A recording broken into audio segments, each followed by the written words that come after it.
السلام عليكم ورحمة الله وبركاته. أنا قرمي السادة الشماء وركفوني هردفتو تكينيا ساقنتا كينيا قجاه الراتين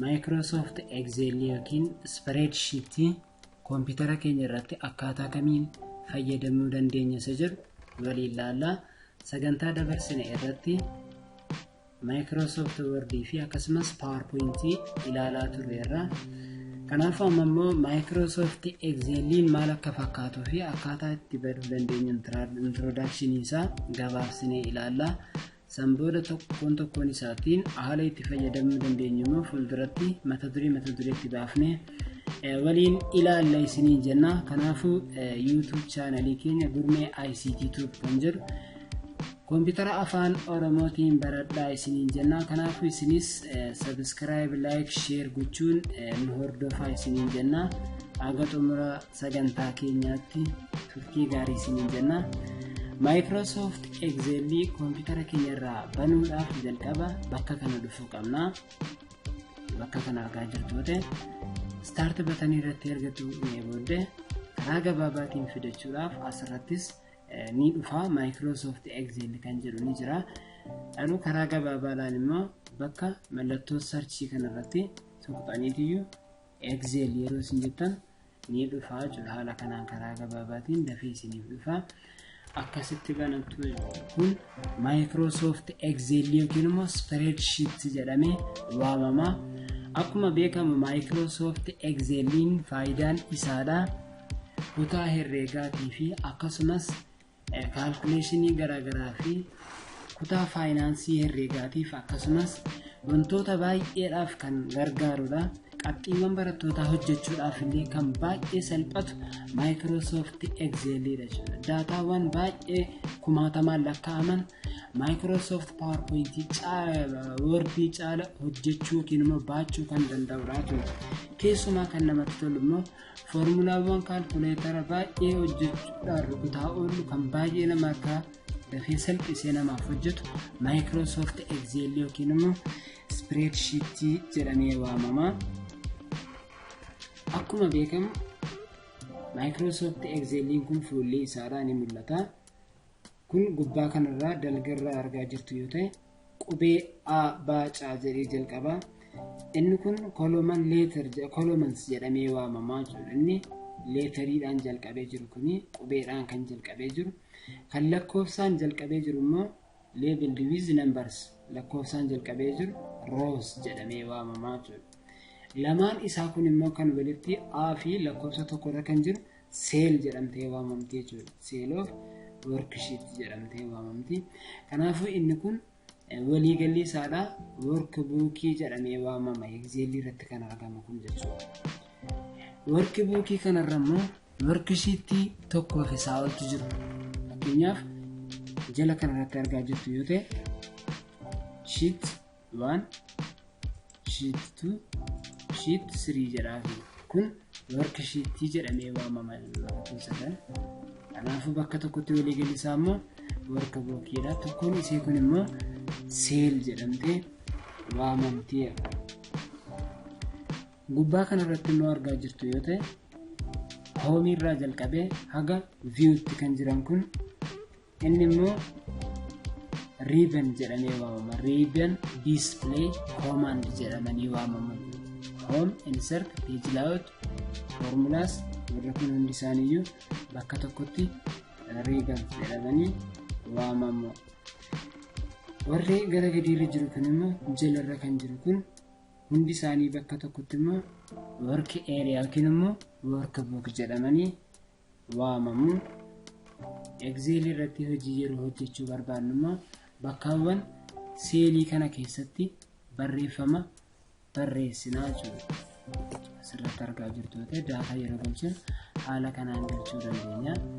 Yeroo walirraa bal'isuu xiqqeessuu barbaannu immoo haala kanaan walitti bal'isuu dandeenya jechuudha. Walittis bulchuu dandeenya. Isa yeroo itti aanu irratti bal'inaan ni ilaalla. Amma introductionii isaadha gabaabinaan waa'ee Microsoft Excel fuula kanarra waan jiran hundi isaanii gabaabsinee waliin laaluu yaalla. Jalqabarra kan jiru kun asirraa argaa jirtu yoo ta'e faayil kan jettu jirti. Bakki kun faayil taab jedhamtee waamamti. Faayil taabiin wantoota hedduu of keessaa qaba. Kan akka open, save files, open files, create new sheet haaraa banu, akkasumas waraqaadhaan baasuu fi wantoota garaagaraa of keessaa qaba. Mee irratti cuqaasnee ilaalla.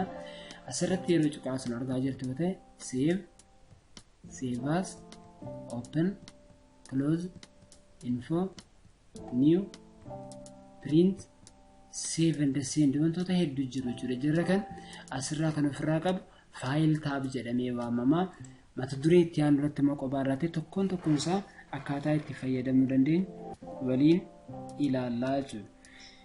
Inni itti aanu immoo fuuldura isaarra gubbaa isaarra kan argamu kun argaa jirtu yoo ta'e bakki kun quick access toolbar jedhama. Karaa gabaabaatiin save godhachuu barbaanne.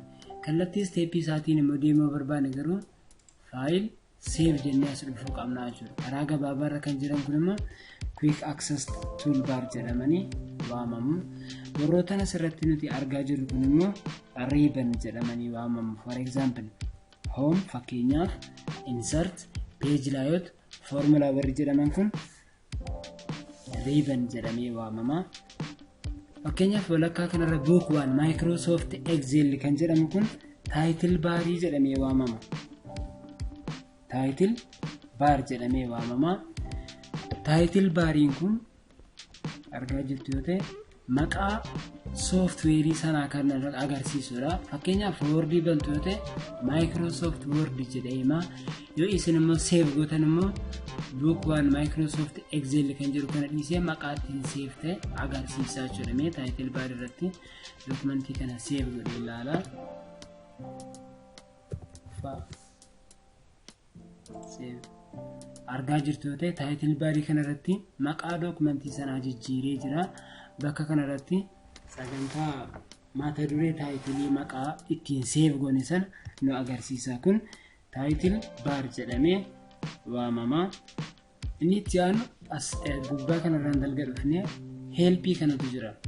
Kun help jedhamee waamama. Fakkeenyaaf help jettu kun waa'ee Excel kanaadha. Hubannoo gadi fageenyaan argachuu barbaadan help kanarra yeroo tuqxan Excel kanarratti wantoota gaaffii isinitti ta'an kamiyyuu asirraa galchuu ni dandeessu. Fakkeenyaaf waa'ee formulaatu baay'ee nama rakkisa waan ta'eef yeroo biraa waa'ee formulaa dagattaniitu yoo ta'e formulaa kan jedhu barreessitanii asirraa search jettanii yeroo isin search jettan waa'ee formulaa baay'inaan akkasitti isinii fidaa jiru. Akkaataa formulaa itti samii hojjechuu dandeenyullee akkasitti nutti agarsiisaa jiru. Salphaatti akkaataa itti hojjechuu dandeenyu haala kanaan argachuu dandeenya hordoftoota keenya. Kana help kana keessa seentaniillee argachuu ni dandeessu. Inni itti aanu immoo bakka kana argaa jirtu yoo ta'e kun zoom control jedhamee waamama. Zoom controliin peejii kan keenya kan argaa jirtu yoo ta'e xiqqeessuu fi akkasuma immoo kan gubbaa jiru kan zoom goone guddisaa yeroo dhufu zoomii ta'aa dhufu yookiin immoo ol guddataa dhufaa jechuudha. Kanas zoom control jedhameetu waamama. Fakkeenyaaf lakkoofsaan lakkaa'aa jira jechuudha akkasitti. Kun zoom control jedhamee waamama bakki kuni. Inni itti aanu immoo view button dalga kana argaa jirtu yoo ta'e view button jedhamee waamama. View buttoniin kun immoo gosa sadii ofirraa qaba. Gosti sadan kun immoo inni jalqabaa normal layout view jedhama. Normal layout view nuti jennu isa kanaa jechuudha. Isuma sirriitti banee jiru kana. Inni lammaffaan immoo page layout jedhama. Isuma normaali argaa jirru kun normal pageidha. Inni itti aanu immoo page layout view kun immoo wantoota bakkeewwan print ta'an qofa kan agarsiisudha jechuudha. Haala kanaan fakkeenyaaf page jalqabaa qofa kan nuuf agarsiisudha jechuudha. Bakka print ta'uu danda'u. Inni kun page layout view jedhamee waamama. Inni itti aanu ni sadaffaarra jiru kun immoo page break, page qoqqoodee kan agarsiisudha. Yeroo print ta'u isarratti tuqnee yeroo ilaallamu haala kanaan bakka barreeffama galchine qofaa kan nu agarsiisudha jechuudha. Bakka print ta'ee baasuu qofa barbaad akkasitti agarsiisuu dandeenya jechuudha. Inni kun view button jedhamanii waamamu jarri kuni.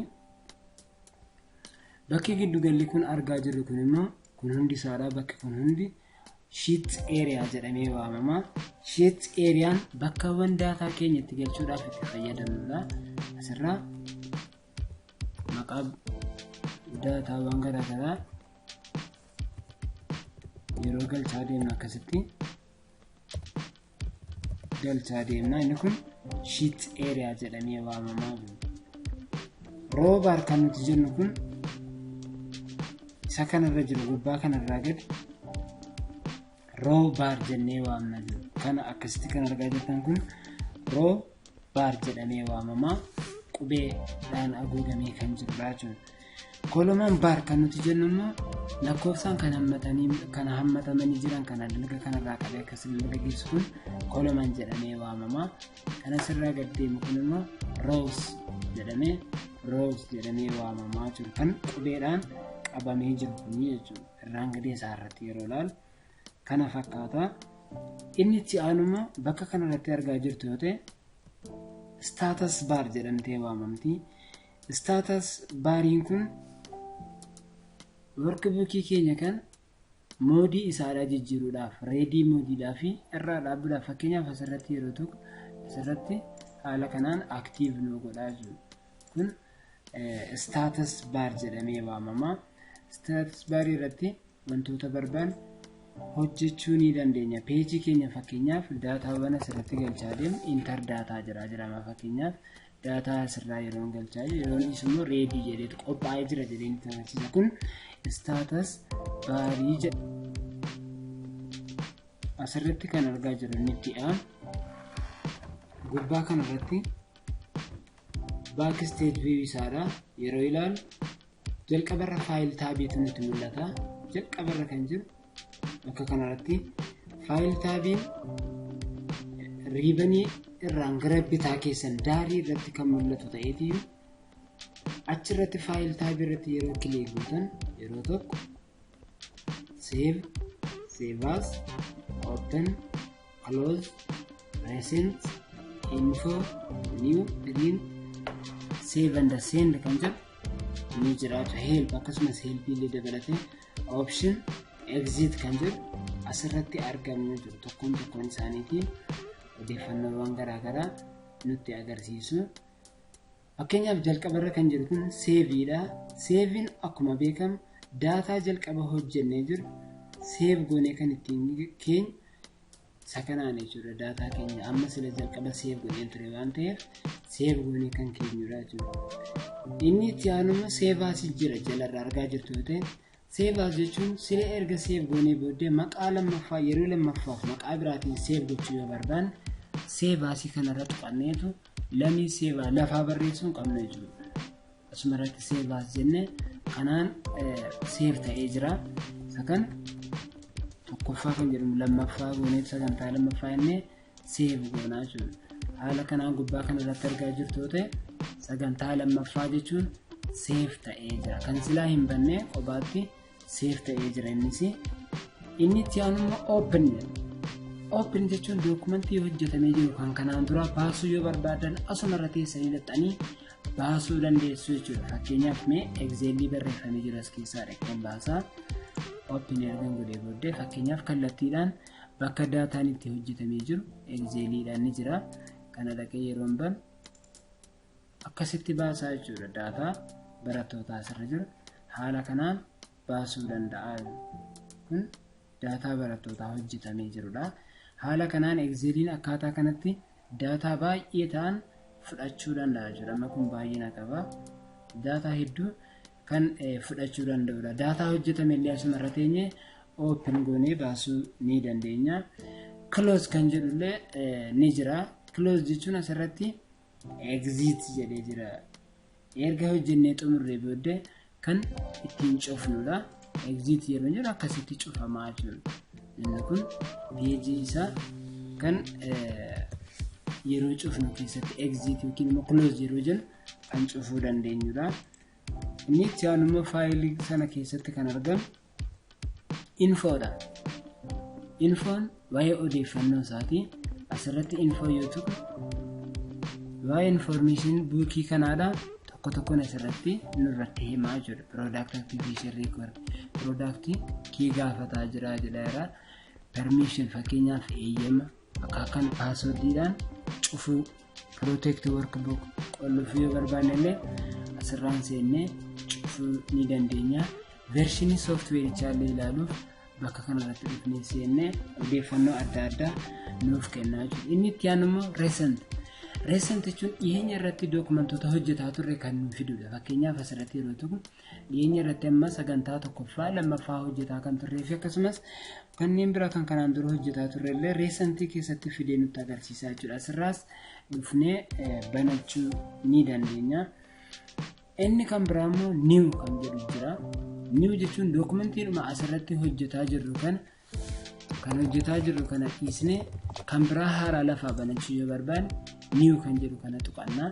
Yeroo tuqan haaraa saadhaa tuqachuu yeroo barbaanne blank workbook irra teenyeetu bakka kana dhufneetiyyuu asirratti argaa jirtu yoo ta'e create kan jedhu yeroo tuqannu haaraa kana irratti hin barreeffamin lafaa nuuf banaa jiru. File taabii keessa jira ammayyuu. Inni itti aanu immoo save and send kan jedhu jira. Filannoon inni kun immoo save erga goonee booddee print gochuudhaaf illee ajaja nuuf kennudha jechuudha. Fakkeenyaaf asirratti yeroo tuqan save godhadhu jira. Save erga godhee booddee emailiin erguu yoo barbaade, website irratti erguu yoo barbaade, SharePoint irratti erguu yoo barbaade fi akkasumas giddugala daataa irratti save gochuu yoo barbaade fi akkasumas PDF itti jijjiiruu yoo barbaade illee asirraa haala kanaan natti agarsiisaa jechuudha. Kanaaf walumaa galatti kana fakkaata. Itti aansuudhaan helpii jira. Asirratti helpii mataa isaa danda'e ni qaba. Helpiin as ni jira. Helpii irratti asirratti tuqanneetu akkaataa itti Microsoft Office helpii isaadha hubannoo dabalataa argachuu dandeenya. Sirraa tokko tokko ilaaluu ni dandeenya jechuudha. Akkasitti nuuf bana. Fakkeenyaaf waa'ee saveedha. As keessatti save maal akka ta'e fi akkatti save gochuu dandeenya bal'inaan nutti agarsiisaa jechuudha. Helpiin isaa fakkeenyaaf asirraa argaa jirtu ta'e akkasitti save step ittiin deemnee save goon copy file gochuu dandeenya. Haala kanaan fakkeenyaaf save file click file tab click save as shortcut key save as dialog box file name galchi jira. Haala kanaan helpii kanarraa hubannoo dabalataa waa'ee Excel illee hordoftanii bira ga'uu ni dandeessu. Inni itti aanu immoo optionidha. Option jechuun filannoodha. Filannoowwan garaagaraa fakkeenyaaf kan akka passwordii hidhuu yoo barbaadan generaalii kana keessatti fayyadamtu. As keessa seentaniiti maqaa username sanaallee jijjiiruu dandeessu. Akkasumas fontii isaallee akkasuma jijjiiruu ni dandeessu. Wantoota baay'ee asirraa kalarii halluu isaallee bilaakii faa gochuu dandeessu. Silver irra jira waan ta'eef asirratti baay'ee filatamaa kan ta'esaa. Formulaa isaallee asirratti tokko tokkoon maal akka fakkaatan illee language isaallee jijjiiruu yoo barbaanne qooqookiin afaan isaallee jijjiiruu yoo barbaanne illee as keessa gallee sirreessuu ni dandeenya yookiin jijjiiruu ni dandeenya. Kanaaf haala kanaan fayyadamuu ni dandeenya jechuudha. Ammallee file taabii keessa jirra. Haala kanaan salphaatti fayyadamuu ni dandeenya. Exit kan jedhu immoo xumurarra ni jira. Erga hojjennee xumurree booddee exit kan jedhu kan tuqachuu yoo barbaanne exit yeroo jennu salphaatti ni cufaa akkasitti. Yoo save ni cufama. Yoo save hin taane immoo akkasitti save gochuu barbaadamu cancel goota save godhu waan ta'eef akkasitti akka save file taabii keessatti wantoota armaan gadii kana ilaallee jirra. Kanaaf hordoftoota keenya YouTube keenya afaan Oromootiin kompiitara barsiifna waan ta'eef isinis afaan Oromootiin kompiitara barsiifna isiniin jenna. YouTube keenya subscribe, like, share nuuf gochuun hiriyoota keenya afaan Oromootiin kompiitara barachuu barbaadan nuuf ga'aa isiniin jenna. Kanaaf hordoftoota keenya hundi keessaniyyuu peejii keenya waan hordoftaniif hedduu galatoomaa isiniin jenna. Sagantaa